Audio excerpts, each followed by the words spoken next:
ఆవకాయ ఆంజనేయ కథ మొదలెట్టినాడు చూడరయ్యా శక్తినంతా కూడగట్టి చెట్టు దులిపినాడు అంజయ్య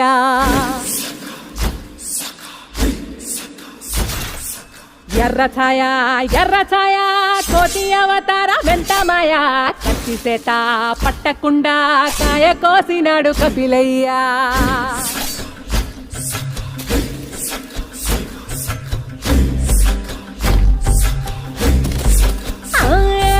అంజనమ్మ ముందు వంజుల్ పుంజుల్ సిడి మామిడి ముక్కలు కుప్పల్ తెప్పల్ టెంకలోని జీడి వంకలెన్నున్నా పులిగోరు పళ్ళతో పరపర తీశాడు రో